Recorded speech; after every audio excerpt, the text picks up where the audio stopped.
Et je suis avec Gastronogeek, bonsoir. Salut. Et Histoire appliquée, bonsoir. Salut. Donc ce quiz Histoire, ce soir, on le fait à l'occasion de la sortie de... Eh oui, promotion, Cuisiner l'Histoire, le livre d'histoire qui va vous amuser, et de cuisine aussi, qu'on a fait avec Gastronogeek. Je vais pas dire Thibaut, parce que vous appelez tous les deux Thibaut, ça va être chiant. Ça va être compliqué la soirée, effectivement. Donc un livre qu'on a écrit avec Gastronogeek, on s'est lancé la fin d'année dernière, début d'année, je sais plus exactement. On a signé le contrat tout pile il y a 1 an. Et donc après on s'est mis à écrire, et on a enchaîné jusqu'à maintenant. Et du coup on vous livre 40 épisodes historiques, 35 recettes qui s'inspirent de ces histoires-là, où on joue avec l'histoire et on vous propose de faire de la bonne cuisine, voilà, et d'apprendre en même temps un petit peu d'histoire. Et si Icarius, Histoire appliquée, est avec nous ce soir, c'est parce qu'il a participé aussi. De manière plus modeste, mais oui, tout à fait. Parce que oui, on a ton matos sur les photos du... Tout à fait, sur une partie des photos, il y a effectivement du matériel qui vient de chez moi, et c'est très cool parce que les photos sont tellement classe que moi ça m'a bien fait plaisir de les voir, quoi. Quand on parle de matos, c'est surtout été voilà, tout ça de casques, d'armes, de répliques, de trucs comme ça qui ont parfaitement matché et qui ont vraiment amélioré le décor, et voilà, c'était vraiment cool, vraiment cool. Quelqu'un demande le nom du photographe. Nicolas Lebestaël, hein, c'est celui qui m'accompagne sur tous les livres gastronomiques depuis déjà 6 ans. Et il est bon, il est très bon. Il est très fort. Donc en tout cas, ce que je vous propose ce soir, c'est qu'on fasse ce petit quiz histoire. Il va y avoir une trentaine de questions. On a une trentaine de secondes pour répondre, il me semble, d'après ce qu'on avait configuré. C'est un QCM, il y a 4 réponses possibles. Est-ce que vous êtes prêts, messieurs? Vas-y. Start game. Qui a dessiné l'homme de Vitruve? L'homme de Vitruve, hein, vous savez, c'est le cercle avec le gars qui est comme ça dedans. Enfin, là, dans ma caméra, on voit pas, mais vous savez qu'il a ses bras tendus et ses jambes tendues. Vachement bien l'homme de Vitruve, je trouve. Est-ce que c'est Caravage, Hergé, Léonard de Vinci ou Vitruve? On aurait vraiment dit l'homme de Vitruve. Moi, à un moment, je l'ai vu. Tu vois, je m'inspire comme ça, là. Et c'est le même, en fait. La très grosse majorité d'entre vous, vous avez quand même correctement répondu. C'est vers 1490 que Léonard de Vinci essaye d'adapter au corps humain les enseignements de l'architecte romain Vitruve. À savoir, pour qu'un bâtiment soit beau, il doit posséder une symétrie et des proportions parfaites, comme celles qu'on trouve dans la nature. La silhouette de l'homme de Vitruve est donc censée être parfaite et est enserrée dans un cercle et un rectangle pour illustrer la thèse humaniste, comme quoi l'homme est au centre de tout. Question numéro 2. Parmi ces ordres de chevalerie, lequel n'a pas été créé par un roi de France? L'ordre du Saint-Esprit, l'ordre de la Jarretière, l'ordre de l'Étoile ou l'ordre de Saint-Michel? Alors je vous préviens, il y a des questions vraiment rigolotes et faciles, et des questions qui sont moins faciles. Elle est pas facile celle-là, j'avoue. Ouais, c'est ça. Il a rigolé avec un petit air condescendant en disant celle-ci est simple. Alors que toi, t'es dans la sauce. Alors, moi, j'avoue que je saurais pas exactement. Allez, reveal. Eh bien, c'est l'ordre de la Jarretière, en effet. L'ordre de la Jarretière, en français, hein, dans le texte, bien sûr, est le plus élevé des ordres de la chevalerie britannique. Il a été fondé par Édouard III en 1348, et une légende accompagne sa création. Le roi dansait avec sa maîtresse quand la jarretière de cette dernière est tombée. Il répond aux moqueries des autres danseurs, par ce qui est devenu la devise de l'ordre, « On y soit qui mal y pense ». Question numéro 3. Comment s'appelle le premier chien envoyé dans l'espace? Est-ce que c'est Balto, Snoopy, Chaser ou Leica? Chaser. Chaser. Not Chaser. C'est Chase. Est-ce que vous savez très bien Chase que ceux qui ont des enfants répondent? Pas du tout. C'est pas de patrouille. Sachez que 3 chiens ont été formés pour le vol de Sputnik 2. Enfin, quand on dit formés, hein, on parle quand même d'un confinement dans une cabine qui était trop petite pour eux, et le fait de les passer aussi en centrifugeuse, ça faisait partie de la formation. Et donc c'est Leica, une chienne qui a été trouvée errante dans les rues de Moscou, qui a été choisie parmi Albina et Mouchka. Leica a été placée dans la cabine Sputnik 2 3 jours avant le début de sa mission, en 1957, et elle a plus donné signe de vie après 5 à 7 heures de vol. Si l'URSS a longtemps donné différentes explications de sa mort, un des docteurs responsables de la mission avoua seulement en 2002 qu'elle a péri de stress et d'une défaillance dans le système de régulation de température. Sa mort a provoqué pas mal de débats entre la communauté scientifique et les associations de défense des animaux. 4e question. Qui Charles Quint fait-il prisonnier en 1525? Est-ce qu'il s'agit d'Henri VIII, de Mary Stuart, de Léonard de Vinci ou de François Ier? Les avis sont partagés du côté de Gastronogeek, effectivement. Moi, j'avoue, j'ai répondu, mais sans trop y croire. Ah ouais, c'est trop tard pour moi, ça, c'est de la science-fiction. Hein. Oh. On avait une vanne là-dessus, on disait que tout ce qui dépassait le XIIIe siècle, c'était de la science-fiction. Hop. Alors, c'était François Ier, 1525. Non, c'est François Ier. Ouais. Charles Quint et François Ier nourrissent le même type d'aspiration et s'affrontent pendant plus de 30 ans. Tandis que le premier souhaite reconquérir la Bourgogne, le second revendique des territoires italiens, en plus du duché de Milan. Lors de la bataille de Pavie en 1525, alors qu'il venait de reprendre le Milanais, François Ier est fait prisonnier par les troupes espagnoles. Il restera une année en captivité, une année en attendant le versement d'une rançon par la France et la signature du traité de Madrid. Traité qu'il ne respectera pas et qui laisseront la monnaie d'échange de sa libération, soit ses deux fils, parce qu'il est quand même sympa, le papa, ses deux fils qui vont rester quelques années en prison. Next question, question numéro 5. Question numéro 5, qui est la sainte patronne de Paris? Ta grand-mère. Il s'agit de ta grand-mère, ça on le sait. Yes, c'est bon. Sainte Geneviève, Sainte Coralie, Sainte Barbe ou Sainte Clémence? D'ailleurs, à ce sujet, je vous conseille le musée Carnavalet, musée de Paris qui a rouvert il y a quelques mois de ça et qui est exceptionnel. C'est très long pour tout voir parce que les premières pièces datent de moins 50 000, je crois, et la dernière date du confinement. Donc en termes de durée qu'on visite, c'est incroyable, mais ils ont des pièces qui sont folles et la scénographie est géniale. Et c'est très étrange parce que t'as vraiment des pièces qui sont ultra emblématiques de l'histoire française. Et nous, on a fait la visite en 4 heures et on l'a faite au pas de course et ils étaient vraiment en mode genre, alors ça, c'est la mâchoire de Marat, ça, c'est la pièce de monnaie qui a servi à reconnaître Louis XVI pendant la fuite, ça, c'est... Et toi, t'es là genre, wow trop de pièces historiques folle et tout est comme ça, voilà, les clés de la Bastille, les trucs, enfin des trucs complètement dingues et c'est vraiment cool comme musée, je vous le recommande très chaudement. Et donc la réponse c'était Sainte Geneviève. Geneviève, patronne des Parisiens, est née à Nanterre vers 420. Elle est réputée pour avoir détourné de Paris les Huns, conduits par le terrible Attila qui menaçait la ville en 451. Dévouée à Dieu, très jeune, elle a été déclarée sainte patronne de la ville de Paris par l'Église. Attention, que conduit un Wattman? Le métropolitain, une Wattmobile, un tramway ou un trolleybus, une hippomobile tirée par des chevaux Watt. La vache. Il y a eu un blanc gigantesque à votre champ. J'avoue la Wattmobile, le bouton m'appelle. Mais un Wattman, c'est pas pour écouter de la musique? Pense à la chanson, ça va vraiment beaucoup t'aider. C'est la Watt. Et alors la réponse, c'était un tramway. Et il y a beaucoup de gens qui connaissaient la réponse, dis donc. Le Watt étant une unité de puissance en électricité, le Wattman conduit donc un véhicule fonctionnant à l'électricité. Et oui, même si le métro fait partie de cette famille de transports, c'est le tramway électrique qui s'est démocratisé plus tôt.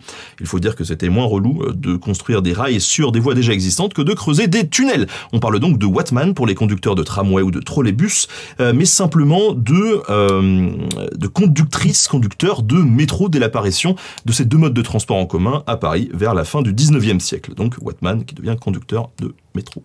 Question numéro 7. Où a été tournée la série Rome? Ah, ça c'est à Rome, à Naples, à Los Angeles ou à Paris?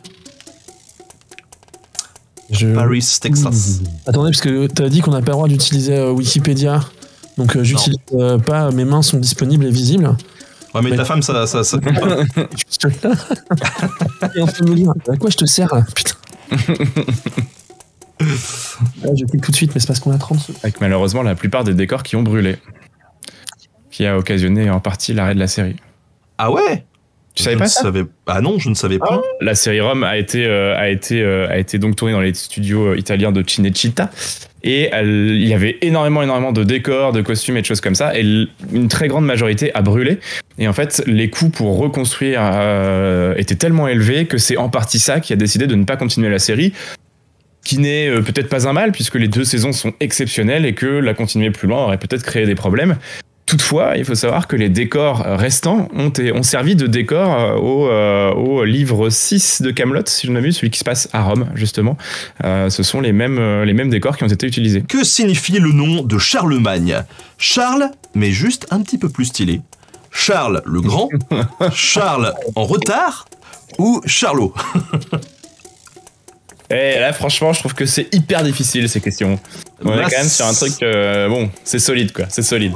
J'avoue que je pensais quand même être un peu plus facilement humilié. Ah, mais c'est pas le but. Ça va. C'est pas le but. C'est quand même Charles un peu plus stylé, je trouve.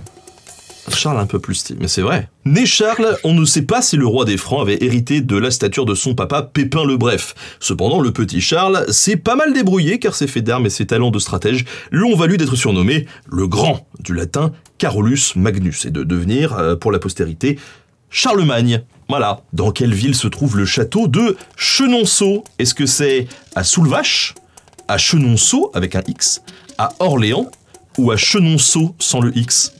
Elle est un peu vache, du coup, celle-là, avec le X ou pas. Ah, ça fait plaisir. La question vache a été très vache, puisque beaucoup de gens se sont plantés. C'était Chenonceau avec un X. L'orthographe du château de Chenonceau aurait été modifiée aux alentours de la Révolution française par sa propriétaire de l'époque, Louise Dupin. Elle aurait souhaité distinguer le château du village, l'entourant en effaçant le X qui clôturait le mot.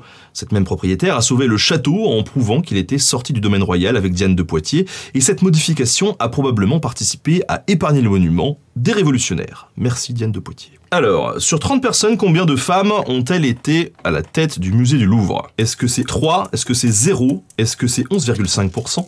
Ou est-ce que c'est 1? C'était une seule sur les 30 personnalités qui se sont succédées à la tête du musée le plus visité du monde. On a eu quand même 9,6 millions de visiteurs en 2019, donc avant la pandémie. Laurence Descartes est la première femme à être nommée à cette position et elle a pris sa fonction en septembre 2021, donc c'est tout récent. Ah, c'est pour ça. Ça fait pas beaucoup. Bah écoutez, en tout cas, c'est un premier pas. Voilà. Et puis bon, j'espère qu'il y en aura beaucoup d'autres. Question numéro 11. Comment s'appelle l'étude des monnaies et des médailles? Est-ce que c'est l'épidémiologie, le mutisme, la numismatique, le Nelson Montfortisme même. Le Nelson Montfortisme sûr. C'était la numismatique, évidemment. Du latin numisma, pièce de monnaie. La numismatique connaît ses débuts au 19e siècle avec la parution de différentes revues et traités. C'est une science très utile en histoire et en archéologie, notamment pour la datation. Question numéro 12. En quelle année le dernier bourreau français s'est-il retrouvé au chômage? Est-ce que c'est en 1794, en 1981, en 1848 ou en 1971? C'est de la science-fiction aussi, là, hein, clairement. Oui, à ton niveau, c'est... Ouais, alors là, c'est... Ah, quelque part, je donne un indice quand je réponds ça. L'abolition de la peine de mort, alors c'était évidemment sous Mitterrand, donc c'était il n'y a pas si longtemps que ça, 1981. D'ailleurs, on a fait une vidéo avec Amnesty International il y a quelques années. N'hésitez pas à la retrouver sur leur chaîne sur l'abolition de la peine de mort. On vous explique un petit peu tout. Le Conseil des ministres approuve le projet de loi abolissant la peine de mort en 1981. Le dernier exécuteur en chef français, nommé comme ses prédécesseurs par cooptation, peut alors se consacrer à temps plein à son autre activité d'imprimeur typographe. Imagine la devanture, imprimeur et bourreau. Ouais. C'est ok. Oh. Question numéro 13. Sur quelle île s'est installée la comédienne Sarah Bernhardt? Belle-Île, l'Île-Dieu, la Corse ou l'Islande? Je ne vois pas du tout. C'est pas la peine de faire la belle. C'est une question un peu compliquée quand même. Celle-là. Première star internationale, la comédienne achète à la toute fin du 19e siècle un fort militaire au lieu dit de la Pointe des Poulains à Belle-Île en mer. Hop, elle y fait décorer 2 villas et y construit également un manoir plus confortable qui est depuis détruit. Elle est contrainte de vendre le fort et son domaine en 1922. Elle mourra quelques mois plus tard. Question numéro 14. Laquelle de ces armes n'est pas une arme d'Ast? Ah, là on a... là ça se... On les a mis, attention, hein. Ok. Est-ce que c'est le fauchard, le dauloir, la hallebarde ou le chasse-peau? Là on pose des vraies questions, là on est dans le... Voilà. On dit une dauloir, je crois d'ailleurs. Dis-nous, tu le sais? Ah oui, heureusement. La bonne réponse est donc le chasse-peau, qui est un fusil et non pas une arme d'Ast. Ouais. Yes. Voilà. Le fusil modèle de 1866 dit Chassepot est le premier fusil réglementaire à chargement par la culasse de l'armée française. Il mesure presque 2 mètres avec son sabre-baïonnette et pèse un peu plus de 4 kilos. C'est énorme, 4 kilos. Il a été conçu durant la guerre austro-prussienne pour faire face au fusil Dreyse dont le camp ennemi était largement doté. Est-ce que vous pouvez expliquer ce qu'est une arme d'ast? En fait, une arme d'ast, de manière générale, c'est une arme avec une hampe. Donc c'est un truc monté au bout d'un bâton. De la manière la plus simple possible. Qui vient du latin asta, qui désigne la hampe de l'arme en question. Et donc on avait chez les Romains, il y avait des troupes spécifiques qu'on appelait les astati, qui à l'origine, en tout cas, avaient des armes d'ast. Enfin, des lances, hein, tout bêtement. Mais du coup, on peut faire rentrer plein de trucs dedans à partir du moment où c'est une arme longue, en règle générale, que tu manies à 2 mains avec une hampe en bois, c'est une arme d'ast. Donc, basiquement, lance, hache, tous ces trucs-là. Et après, à partir du milieu du Moyen-Âge, on va retrouver tout un tas de trucs avec des pics, avec des hallebardes, des faux, des trucs, des bidules, des machins. Parce qu'on a beaucoup d'inventivité. Question numéro 15. Quel événement est à l'origine de l'hymne du Royaume-Uni God Save the Queen? Est-ce que c'est l'inspiration? Est-ce que c'est un accouchement difficile pour la reine Victoria? Est-ce que c'est le débarquement de Mary Stuart en Écosse? Ou est-ce que c'est la fistule anale de Louis XIV? Franchement, vu l'humour britannique... Tu penses que God Save the Queen, ça serait? Bah, le coup de la fistule anale, à un moment donné, peut-être que les mecs se sont dit « Putain, Dieu préserve notre reine ». C'est même plus tordu que ça. C'est plus tordu. C'est plus tordu que ça. Et c'était effectivement la fistule anale de Louis XIV. Ça a été pas mal traité dans plein de vidéos sur YouTube, honnêtement. Donc c'est Jean-Baptiste Lully qui va composer Grand Dieu sauve le roi pour célébrer la guérison des fistules anales de Louis XIV au XVIIe siècle. La mélodie est arrangée et le texte traduit par Handel, alors compositeur officiel du roi de Grande-Bretagne, Georges Ier. Vers 1714, il adapte donc comme hymne du pays une trentaine d'années plus tard, en 1745. Quel goût ces Anglais de s'inspirer du boule de notre bon roi. Question numéro 16, quel est le premier métier de Gandhi? Est-ce qu'il était mécanicien, avocat, théologien ou enseignant? Moi, je pensais qu'il était bourreau imprimeur, mais... J'allais faire cette vanne. Merde. Gandhi, initialement bourreau imprimeur. Oh mon Dieu. Mohandas Karamchand Gandhi a effectué des études de droit à l'University College de Londres. Revenu en Inde après avoir été admis au barreau d'Angleterre et du Pays de Galles, il y travaille auprès de son frère, lui aussi avocat. Voilà, donc il était avocat. On a beaucoup de gens qui nous ont dit enseignant aussi, ce qui aurait été assez logique. Même théologien, ça aurait pu être logique, mais... Mécanicien, je l'aurais moins vu en mécanicien. Question numéro 17. De quel conflit s'inspirent les premiers tomes de Game of Thrones? Alors là, si vous avez vu mes épisodes, vous le savez. La guerre des Deux Roses, la guerre de succession du duché de Bretagne, la guerre de 100 ans ou la commune de Paris? La commune! Ça aurait été tellement différent selon certaines réponses. Donc évidemment, c'était la guerre des Deux Roses. Vous êtes très nombreux à avoir répondu la bonne réponse. La guerre des Deux Roses est un conflit ayant eu lieu en Angleterre vers le 15e siècle, entre 1455 et 1485. Et ça entre deux familles, la maison royale de Lancastre et la maison royale d'York. On retrouve des arcs narratifs semblables dans la rivalité entre les Stark et les Lannister.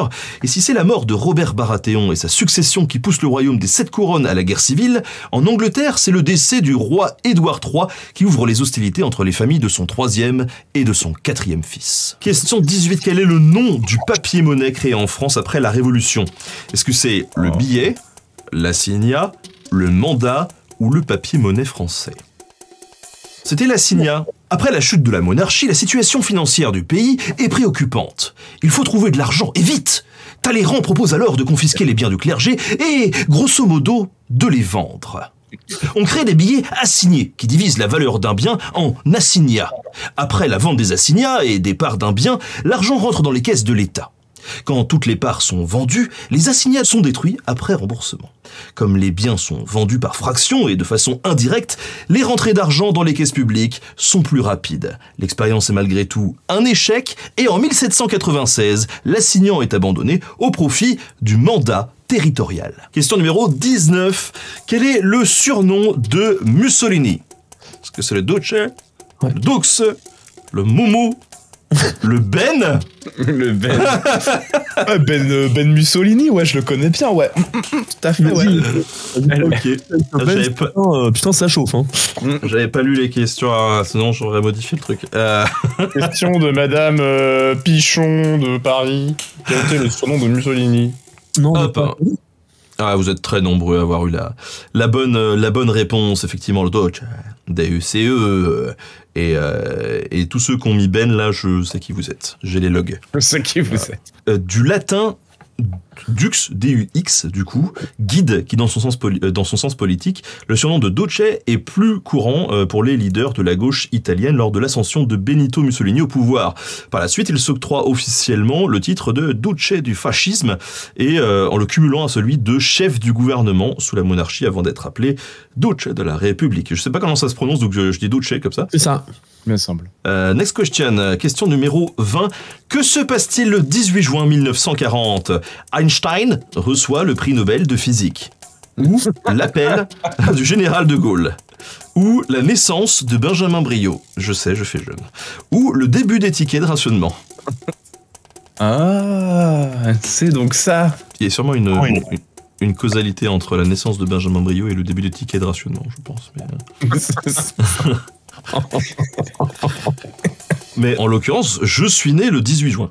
Voilà, c'est vraiment mon anniversaire, mais pas 1940. Ouais. Mais, voilà. Et donc on est sur l'appel du général de Gaulle, bien évidemment. L'appel du général de Gaulle, le discours du général de Gaulle est considéré comme le texte fondateur de la résistance française. Il y appelle à poursuivre le combat avec l'aide des alliés britanniques. Peu écouté durant cette première allocution, il répétera ce discours à plusieurs reprises en juin et le texte sera publié dans la presse clandestine. En quoi étaient construits les châteaux à Motte ? En Motte. Pardon. En pisé, en pierre, en bois ou en tissu ? En tissu, pardon. Les assaillants qui arrivent avec des ciseaux, tu sais. C'est ça. Ah, c'est rien. Oh, la vision, elle est incroyable. On se croirait au Puy du Fou, quoi. Les mecs qui prennent le siège avec des rouleaux et des aiguilles. Construits sur une motte de terre naturelle ou artificielle, les châteaux à motte apparaissent dès la fin du 9e siècle. Le bois est laissé au profit de la pierre vers le début du 12e siècle. Certes plus coûteux, ce matériau permet aussi des fortifications plus solides et pérennes. Et c'était donc le bois qu'ont découvert Pierre et Marie Curie. Est-ce que c'est l'électromagnétisme, l'amiante, le radium ou l'uranium ? Ah, moi, je pense que si j'avais fait les réponses des quiz, j'aurais mis un truc genre l'humérus, tu vois. Un truc comme ça. J'ai une anecdote là-dessus, mais... Vas-y. Non, je la dirai après parce que ça va donner une partie de réponse du coup sinon. Bah là, tu peux y aller, il reste 3 secondes. Ouais. Je sais pas si on n'a pas fait une recette pour Marie Curie dans Cuisiner l'histoire. Oh si, on a fait. Ah mais si, c'est vrai. Mais alors, est-ce que vous connaissez Cuisiner l'histoire justement? C'est un livre qui est sorti il y a pas longtemps. Non, en fait, moi je travaillais à Arcueil. Pas tout à fait quand je suis arrivé en région parisienne, mais avant de créer la chaîne. Et en fait, il y avait un des anciens laboratoires de Marie Curie qui était pas très loin de là où je travaillais et qui avait continué à servir d'expérience. À cet endroit-là, et qui en fait était fermé, interdit au public et vraiment très très bloqué parce que les gens craignaient beaucoup les irradiations. Il y avait eu beaucoup de cas dans le quartier de problèmes d'irradiation et c'est pour ça que la dose de radiation dans le coin était apparemment supérieure à la moyenne et il est resté très longtemps, même si aujourd'hui ça s'est stabilisé. Et en fait c'était un vrai truc de la ville d'Arcueil où il fallait vraiment ne pas y aller absolument, et quelques années auparavant il y a eu beaucoup de morts à cause de ça et beaucoup de polémiques autour de cette maison. Voilà. En tout cas, sachez que Marie et Pierre Curie ont mis au point une méthode pour isoler certains éléments de la pechblende, je ne sais pas comment on prononce, un minerai riche en uranium. Ils y découvrent en 1898 deux nouveaux éléments, le polonium, nommé en hommage à son pays natal, la Pologne, et le radium. Cette découverte leur permet d'obtenir le premier prix Nobel de physique qu'ils se partagent avec Henri Becquerel qui, lui, a découvert la radioactivité. Question numéro 23. De quel royaume Henri IV fut-il le roi avant même d'être roi de France? L'Écosse, Aucun, le Milanais ou la Navarre? Est-ce que nous aurions, par hasard, une recette avec Henri IV dans le livre Cuisiner l'histoire? Ce serait un hasard incroyable. J'allais faire Oui, Mais- nous l'avons même. Alors, franchement, pour notre défense, je m'étais dit, ouais, on va préparer un quiz spécial bouffe, tout ça, ça collera bien au truc, et pas eu le temps, en fait. Et du coup, ce quiz-là, il a été écrit bien avant, et en vrai, il n'était pas du tout préparé pour cette soirée cuisiner l'histoire. Donc, c'est vraiment une pure coïncidence. La réponse était bien évidemment la Navarre. On l'appelait d'ailleurs Henri de Navarre, avant qu'il soit Henri IV. Le roi de France, Henri IV, a eu plusieurs noms et titres associés avant même son couronnement à la tête des Francs. Né Henri de Bourbon, il a hérité de sa mère du trône de Navarre lors de la seconde moitié du XVIe siècle, en 1572. La Navarre, c'est un royaume qui correspond, en gros du gros, au Pays basque actuel. Et il ne sera définitivement annexé au trône de France que par le fils d'Henri IV, le dénommé Louis XIII. Question 24. Dans quelle ville est assassiné l'archiduc François Ferdinand? Est-ce que c'est à Paris? Est-ce que c'est à Sarajevo? Est-ce que c'est à Vienne? Ou à Berlin? La bonne réponse était Sarajevo. Vous êtes très nombreux à avoir trouvé la bonne réponse. C'est à Sarajevo que l'archiduc François Ferdinand de Habsbourg, héritier de l'Empire austro-hongrois, et son épouse sont victimes d'un attentat de la main d'un Serbe terroriste. Cet événement est considéré comme déclencheur de la Première Guerre mondiale. Laquelle de ces couleurs n'est pas sur la façade du centre Pompidou? C'est super dur. On dit bien la façade et pas la façade de Pompidou, ok?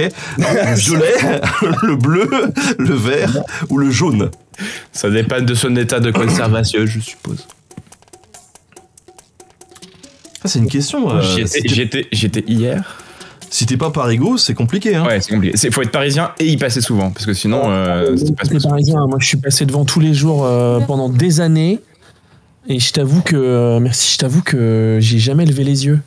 Ouais, de mémoire, je crois que c'est le violet qui y est pas. Chaque tuyau du centre Pompidou représente un de ses services logistiques.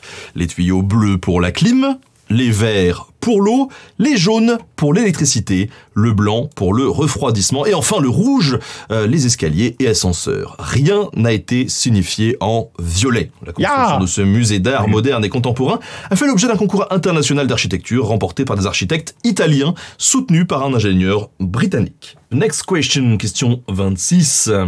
Quel pays n'est pas membre de la Communauté européenne du charbon et de l'acier, le CECA, en 1951 ? Est-ce que c'est l'Allemagne de l'Est, la Belgique, l'Italie ou le Luxembourg? L'Allemagne de l'Est. Quel animal aurait tué le dramaturge grec Échille? Oh, ça c'est facile. Un loup, un lièvre, une tortue ou un éléphant? Si c'est une tortue, elle devait être hyper vénère. Et on sait pas si ça tombe. T'as jamais lu Les Gastons, où il y a sa tortue qui tombe du balcon et qui après fout le bordel dans la rue parce que les voitures butent dessus et se retournent et tout. S'il a eu une jolie carrière au 6e et 5e siècle avant notre ère en ayant gagné plein de concours tragiques et en ayant écrit plus d'une centaine de pièces, Échille n'a quand même pas connu la mort la plus sympa. Alors qu'il avait presque atteint l'âge canonique de 70 ans, espérance de vie estimée à environ 30 ans à l'époque, un rapace passe au-dessus de lui et laisse échapper sa proie de ses serres. C'est une tortue qui atterrit sur le crâne d'Échille. L'histoire ne nous dit pas si cette chute était volontaire. Certains pensent que le rapace a confondu son crâne chauve avec une pierre. Question numéro 28. De quelle région est originaire Bécassine, ma cousine, l'Île-de-France, l'Alsace, la Bretagne ou le Limousin? C'est vrai qu'il y a une vraie histoire derrière ça. Alors la bonne réponse, c'était la Bretagne. Et oui, le vrai nom de Bécassine est Anaïque Labornaise. Elle est donc bretonne. Son costume picard lui est resté des premières publications de 1905. En changeant de scénariste au bout de quelques années, le personnage est devenu aussi finistérien. Next question numéro 29, l'avant-dernière question du quiz de ce soir. En quelle année est instauré le suffrage universel masculin en France? Est-ce que c'est en 1848, en 1938, en 1792 ou en 1804? À la vitesse à laquelle tu l'as sorti, j'avais vraiment une petite vibe Julien Lepers là-dessus. En tapant quelle année est instauré le suffrage universel masculin en France? Est-ce que... Ouais, c'est vrai que t'as une petite vibe comme ça. Ouais. Il manquait le top du début, tu sais, le top en quelle année? Hop. En 1848. En 1848, la monarchie de Juillet est renversée. et fait place à la Seconde République. Louis-Napoléon Bonaparte est le premier président élu au suffrage universel masculin grâce à un décret de la même année.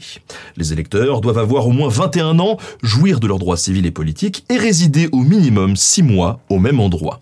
Les membres du clergé, les détenus, mais aussi les militaires sont donc exclus de tout vote. Dernière question, c'est parti. Combien de prétendants au trône a-t-on en France aujourd'hui? Est-ce qu'il y en a 18, 1, 0 car ils ont tous peur de la guillotine, Ah non mais... ou 3? Il y en a un qui est mort il y a pas si longtemps, non? Et il y en a un qui est hyper beau gosse. Avec. Il s'appelle Louis, non? Ou Philippe, je sais pas. Mais Ou Philippe, ouais. Parce que j'avais... Ouais, c'est ça. Non, je vais pas dire ce que j'avais en tête, mais... Attends. Ah, il y a Louis XX qui fait beaucoup de com. Et donc la réponse, c'était qu'aujourd'hui, il y a 3 prétendants au trône de France. Il y a actuellement 3 prétendants au trône de France si la monarchie venait à être réhabilitée. Louis de Bourbon, duc d'Anjou pour les légitimistes, Jean d'Orléans, comte de Paris pour les orléanistes, et enfin Jean-Christophe Bonaparte, dit prince Napoléon pour les bonapartistes. Tous ces titres restent honorifiques et n'ont pas de valeur sous le régime républicain. Voilà. En tout cas, merci les gars d'être venus ce soir, participer. Merci pour l'invitation. Merci à vous tous d'avoir suivi cette aventure. On espère encore une fois que ça vous a plu. C'était à super la prochaine. Cool. Salut. Bonne soirée. Ciao. Salut.